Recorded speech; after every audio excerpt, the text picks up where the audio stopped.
Hello everyone, welcome back to Spiritual Lessons, and in this video I would like to talk about dream catchers. Um so I have a dream catcher here, for example. This dream catcher was just a small one that I bought at a thrift store, $1. There are certainly bigger ones out there. Uh you can even make your own. And in fact, one day I would like to make my own. I would actually like to put more dream catchers around my room. It's just I do not have any right now. I need to buy them. And, of course, making my own. But what do dream catchers do? According to legend, you hang this above your head while you sleep, and it filters out your dreams. So good dreams will pass through this filter, no problem. And negative dreams will get caught in the filter until morning when they melt away. I learned about dream catchers very young. My dad used to make his own. In fact, I have one that wasn't finished that I hung up here. So, he didn't, finish, but this is what it is. So I still hung it up. He did a very good job with it. Here's another one. I totally forgot about this one, except the feathers have long since come off. So it is just a decoration. So it turns out I do have more than I thought. But, do dream catchers really work? I did tell you guys about this a while ago, but for the new people here, I'm going to tell it again. So, as a child, I suffered from nightmares like every child would. Except these nightmares were a lot more real, and they got a lot more real as time went on. So I used to see this terrible kangaroo spirit. I could only identify him as a spirit because he was only in my dreams. But he would always find ways to get me by myself, make me feel alone and vulnerable. And this might seem silly, but he would like hold me down and like give me tickle torture. And like there were times when I couldn't move. It was like I was paralyzed, and yet he could do whatever he wanted. Very, very creepy.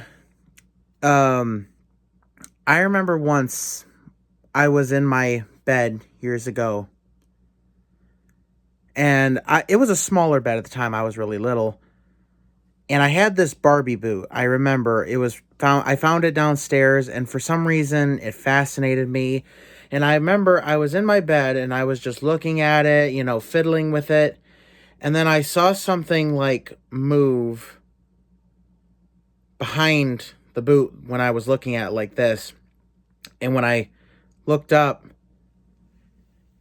he was on the frame of my bed, his head just hanging down, looking at me with they were claws. They were not hands. They were claws. And he was just looking at me like this. And all of a sudden, a portal opened up in the center of my bed, and I was being sucked into it. I tried so hard. I struggled. And I swear I was awake. I tried to scream, but no one came. And all of a sudden, his hands, came up and were, pulling me. And I was sucked into the dream. Terrified me. There was another time where I had a dream that I went down our basement, because that's where he lived, down the basement. That's why I was always so afraid of it. And I saw him. And my sister was like, "Hey, do you want to go shopping?" And I said, yes, take me away from here. And then all of a sudden she yelled, "Ma, Colton says he doesn't want to go." And I'm like, "No, wait." And then the kangaroo came and he's like, now you're here alone with me. Still gives me the shivers. Let me see. Oh, there was another time. It's got to be the worst experience I've ever had in a dream. So I had a dream that I was in our neighborhood now at my grandparents' down the corner. I was watching through my television a woman on that street corner. I didn't see her before. I did not recognize her. She was a young woman, long blonde hair, jacket, and the kangaroo was like cornering her. He had like a hoodie on, and I remember his spur was like white around his face, and he had these long ears, and she's like, are you even real? Are you? And he didn't even like react to her. He did not reply to her. He just turned towards me. Like, he was looking at her, and then he turned towards me in the TV, and he started climbing out of the TV. And I remember I ran towards my parents' room, and I took one last look back because my room was like right next to theirs, so there was like a wall frame in between. So I ran like a little bit into their room, and I looked back to see, like, I was like, well, it's a dream. Maybe I'm woken up now. He was still coming out of the TV. It was real. I swear it was. And so I ran to my parents. I said, he's here. He's here. The kangaroo's here. And my dad went to go check it out. Of course, he wasn't there. And my mom said, don't worry, Dad's going to go beat up the kangaroo.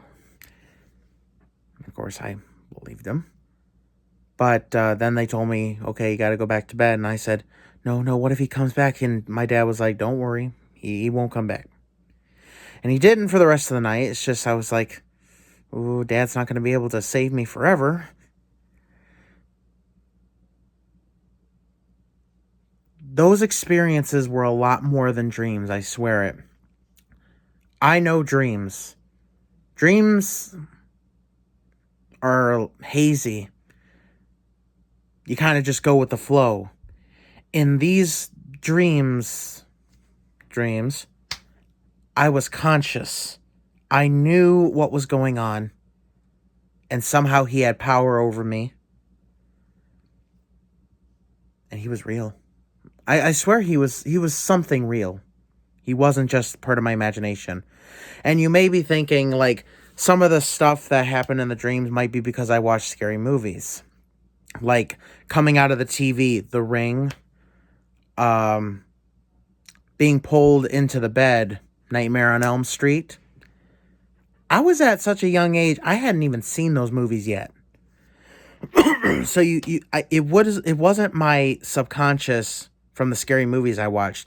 At that age, I had not watched really any scary movies. And it wasn't until one day, my dad, we were at a store, and I was telling him about, the kangaroo. I'm scared he's gonna come back tonight. And my dad saw I forget what store we were at, but we came across a dream catcher. And he said he bought it for me, and he said, here, put this in your room. It will stop the kangaroo. And I remember reading the little card it came with, and it told me exactly what to do. It wasn't over my head, though. I had nowhere to hang it above my head, but I hung it like on a little hook in my room. And he never came back. The only time I saw him was once when I was like 13, but he didn't have the same power over me as he once thought. I remember I was at this funeral for a friend of the family in this dream. And she was still alive then. And he was right, like, I was looking at the casket, and he was like right next to it. And he tried to come near me, and then I said, go away, and he kind of like backed off, like he was like pushed. So if you ask me, Do dream catchers work? I would say yes. I would also recommend that you enchant them. Charge them with your energy. Pray over them. Give them a little boost, and they'll work. There are many other things you can do to forego bad dreams, but dream catchers, based on my experience as a kid with them, and how they stopped a very real, very terrifying spirit from tormenting me in my sleep, I would say they work, and I highly recommend it. If you have a kid who's suffering from nightmares, tell them about the Dreamcatcher. And if they believe in it, which if it's a parent telling the kid, hey, this really works, I guarantee you, they're going to believe it. And it's that belief that's going to fuel that. I believe it was the fact that I believed it would help because my dad told it to me is the reason why it stopped. I finally had something that I gave power to help. Dream catchers are amazing. I believe they come from Native American culture. I've never made one myself, but I would like to. And I will definitely put it in a video when I do. That's my experience with dream catchers. I will get more in time to hang all over my room because I really love them. I want one of the big size ones, but those cost some real money. So I think I'll just make it. It'll still cost me money, but probably not nearly as much as buying a whole already made one. We'll see. Thank you guys so much for watching. Please subscribe. Don't forget to hit the bell button so you don't miss any of my future uploads. And I wish you all the best and sweetest of dreams.